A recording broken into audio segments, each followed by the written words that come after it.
प्यारे बच्चों, आज मैं आपको स्पाइडरमैन की कहानी सुनाता हूँ। न्यूयॉर्क सिटी के एक मसरूफ दोपहर में पीटर पार्कर, जो स्पाइडरमैन के नाम से जाना जाता था, इमारतों के बीच में झूल रहा था जब अचानक इसका स्पाइडर सेंस इसे खबरदार करता है। वो एक पुरानी दुकान की तरफ मुतवज्जो होता है जो एक खुफिया गली में छुपी हुई थी। पीटर दुकान में दाखिल होता है जहां एक बूढ़ा दुकानदार इसका खैर मकदम करता है, जिसकी शख्सियत में कुछ पुरस्कारियत होती है। दुकानदार बोलता है, ए नौजवान, मुझे मालूम था कि तुम आओगे। तकदीर का जाल तुम्हारे गिर्द बन चुका है। पीटर हैरान हो जाता है, लेकिन इसे नज़रअंदाज करते हुए वो दुकान के कदीम नज़र आने वाली चीज़ की तरफ मुतवज्जो होता है। वो एक छोटा खूबसूरत डिज़ाइन किया हुआ रेत का गिलास होता है जिस पर मकड़ी का निशान बना होता है। पीटर बोलता है, ये अहम चीज़ मालूम होती है, इसके पीछे क्या कहानी है? दुकानदार बोलता है, ये रेत का गिलास सिर्फ रेत ही नहीं बल्कि वक्त के धागों को काबू में रखता है। लेकिन याद रखो, बड़ी ताकत के साथ बड़ा खतरा भी आता है। पीटर जानता है कि इसे यहाँ से चला जाना चाहिए, लेकिन उसके तजस्सुस उसे रोकता है। पीटर ने अभी सवाल करने ही वाला होता है कि रेत का गिलास चमक उठता है और एक रोशनी की चमक के साथ पीटर वक्त के सफ़र पर निकल जाता है। पीटर अपने आप को एक अजीब व गरीब न्यूयॉर्क सिटी में पाता है जहां जानी पहचानी जगहें बदल चुकी होती हैं। उसे एहसास होता है वो माजी में पहुंच गया है, एक ऐसा वक्त जब शहर अभी तरक्की की राह पर था। उसका स्पाइडर सूट भी इसी माहौल के मुताबिक ढलने लगता है। पीटर कहता है, ये क्या हो रहा है? मुझे वापस जाना होगा।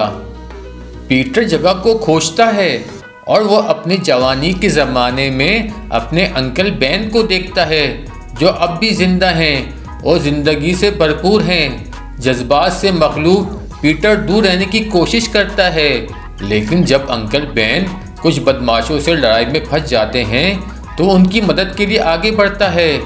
इसी लम्हे पीटर अपने अंकल की बेखौफी और हौसले को देखता है जो उसे याद दिलाते हैं कि इन्होंने उसके अंदर एक इक़्तिदार पैदा की थी। पीटर बोलता है, अंकल बेन, मैं कभी आपका शुक्रिया अदा नहीं कर पाया हर चीज़ के लिए। अंकल बेन बगैर पीटर की असल शनाख्त जाने कहते हैं, बेटा याद रखो, कितने भी मुश्किल हालात हों, हमेशा सही का साथ दो। जब पीटर अपने जज्बात से नज़रअंदाज होता है तो इसे एहसास होता है कि रेत के गिलास के और भी मंसूबे हैं। एक ताकतवर विलन किरानो सामने आता है, एक ऐसी हस्ती जो वक्त को काबू में रखती है और रेत के गिलास को हासिल करने के लिए तारीख को अपनी मर्जी के मुताबिक बदलना चाहती है। किरानो बोलता है, माजी, हाल और मुस्तकबिल सब मेरे सामने झुकेंगे। स्पाइडरमैन, तुम वक्त को नहीं रोक सकते। पीटर और किरानो एक ज़बरदस्त जंग में शामिल हो जाते हैं जो मुख्तलिफ अदवार में फैली होती है। वो जंगल की दुनिया में गिर जाते हैं जहां स्पाइडरमैन अपनी कोबाए खुदी के साथ मिलकर लड़ता है। 1940 की दिहाई में जहां वो कैप्टन अमेरिका के साथ शामिल होता है, और यहाँ तक कि मुस्तकबिल में भी जहां एक बुज़ुर्ग और ज़्यादा दानिशमंद पीटर पार्कर उसे रहनुमाई फराहम करता है। मुस्तकबिल का पीटर, तुम सिर्फ अपने लिए नहीं लड़ रहे बच्चे, तुम सब के लिए लड़ रहे हो। माजी, हाल और मुस्तकबिल, हमें मायूस ना करना।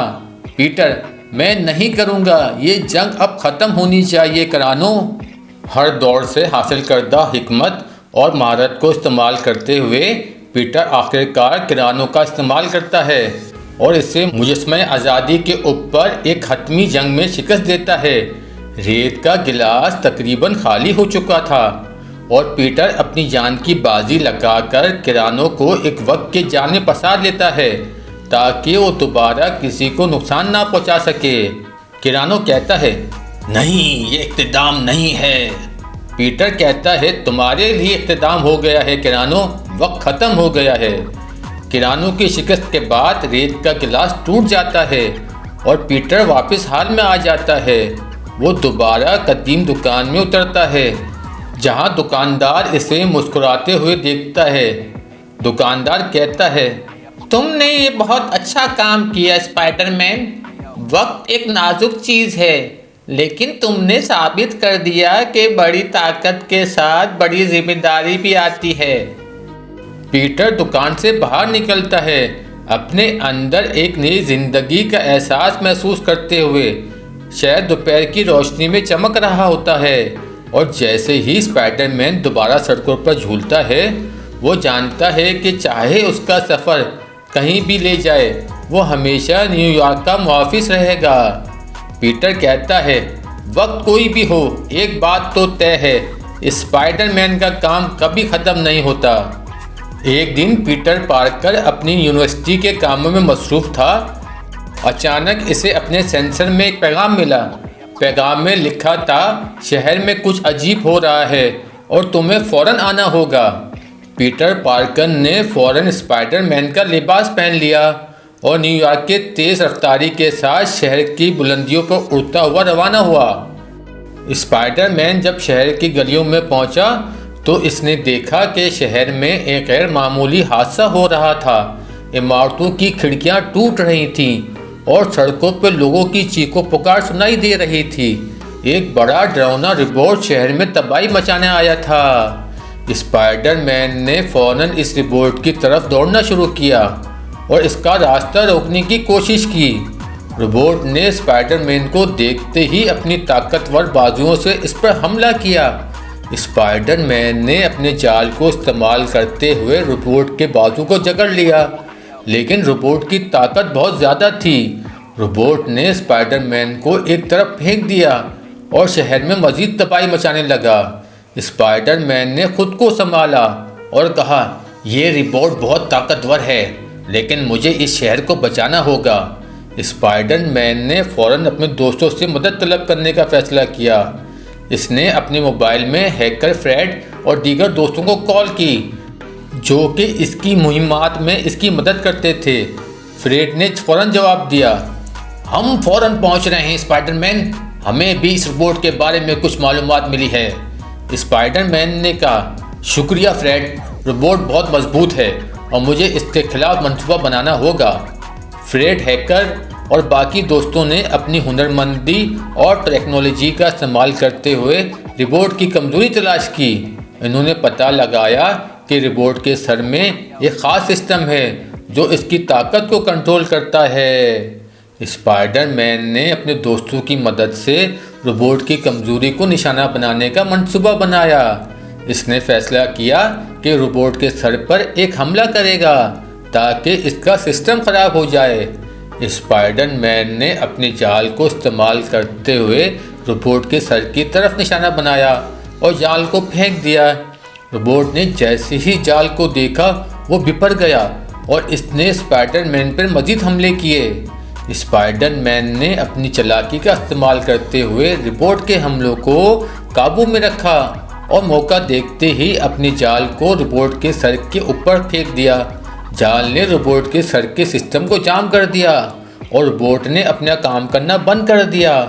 रोबोट की शिकस्त के बाद स्पाइडरमैन ने इसके जिस्म की जांच पड़ताल की और पता चलाया ये रोबोट किसी एक दुश्मन की तख्लीक नहीं है, बल्कि एक जदीद टेक्नोलॉजी का हिस्सा है। रोबोट के जिस्म में एक खुफिया ट्रैकिंग डिवाइस मौजूद थी जो किसी ने शहर की तरफ भेजी थी।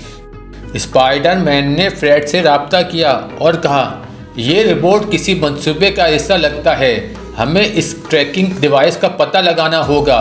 फ्रेड ने जवाब दिया, हम इस डिवाइस की लोकेशन का पता लगा रहे हैं, ये हमें इस दुश्मन तक पहुंचाने में मदद देगा। फ्रेड और इसके दोस्तों ने तफ्तीश की और पता चलाया कि ये रोबोट एक मशहूर और ख़तरनाक दुश्मन डॉक्टर ऑक्टोपस की तख्लीक है। डॉक्टर ऑक्टोपस, जो कि एक टेक्नोलॉजी माहिर था, शहर में चौस फैलाने के लिए रोबोट तैयार किया था। स्पाइडरमैन ने अपने दोस्तों के साथ डॉक्टर ऑक्टोपस के ठिकाने की तरफ रवाना होने का फैसला किया। डॉक्टर ऑक्टोपस का ठिकाना एक पुराना फैक्ट्री थी जो शहर के किनारा वाक़या था। स्पाइडरमैन और उसके दोस्त फैक्ट्री पहुंचे और वहां एक बड़ा जंगी मंजर देखा। डॉक्टर ऑक्टोपस अपनी जदीद टेक्नोलॉजी का इस्तेमाल करते हुए शहर पर मजीद हमले शुरू कर दिए थे। डॉक्टर ऑक्टोपस ने स्पाइडरमैन को देखते ही कहा, तुम यहाँ क्यों आए हो? तुम्हारा यहाँ कोई काम नहीं है। स्पाइडरमैन ने जवाब दिया, हम तुम्हें रोकने के लिए यहाँ हैं। तुम्हारी टेक्नोलॉजी ने शहर में बहुत तबाही मचाई है और हम इसे रोकने के लिए यहाँ हैं। डॉक्टर ऑक्टोपस ने अपनी ऑक्टोपस की टेक्नोलॉजी का इस्तेमाल करते हुए स्पाइडरमैन और उसके दोस्तों पर हमला किया। जंग शदीद थी, लेकिन स्पाइडरमैन ने अपनी चालाकी और हुनर का इस्तेमाल करते हुए डॉक्टर ऑक्टोपस के हमलों को जवाब दिया। फैक्ट्री के अंदर एक बहुत बड़ा मार्का जारी था। स्पाइडरमैन ने अपनी जाल की मदद से डॉक्टर ऑक्टोपस के आलात को नाकारा कर दिया। डॉक्टर ऑक्टोपस ने आखिरकार हार मान ली और कहा, मुझे शिकस्त हुई, लेकिन ये शहर कभी चैन से नहीं रहेगा। स्पाइडरमैन ने कहा, शहर को बचाने के लिए हम हमेशा तैयार रहते हैं और हम कभी भी इसे तबाह नहीं होने देंगे। डॉक्टर ऑक्टोपस को पुलिस के हवाले कर दिया गया और शहर में अमन वापस आ गया। स्पाइडरमैन और इसके दोस्तों ने अपनी कामयाबी का जश्न मनाया और शहर के लोगों ने इसका शुक्रिया अदा किया। शहर में अमन वापस आ गया और लोग स्पाइडरमैन की बहादुरी और कुर्बानी की तारीफ करने लगे। स्पाइडरमैन ने अपने दोस्तों का शुक्रिया अदा किया और कहा, यह सब हमारी टीम वर्क का नतीजा है। हमने मिलकर एक बड़ा काम किया है। फ्रेड ने जवाब दिया, हम हमेशा तुम्हारे साथ हैं स्पाइडरमैन। तुम्हारी हिम्मत और अजमत की वजह से हमने शहर को बचा लिया।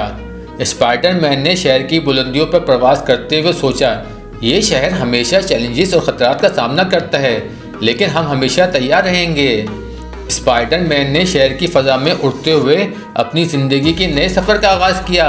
इसने जाना कि हर चैलेंज के बाद इसके लिए नई मुहिम्मात और मौका मौजूद हैं। स्पाइडरमैन ने अपने दिल में अज़म और हौसले के साथ कहा, इस शहर को मेरी हिफाजत की ज़रूरत है और हमेशा इसकी मदद के लिए मैं तैयार रहूँगा। स्पाइडरमैन ने अपने दोस्तों के साथ नई मुहिम्मात के लिए तैयारी शुरू की और शहर की बुलंदियों पर उड़ते हुए मिशन को जारी रखा।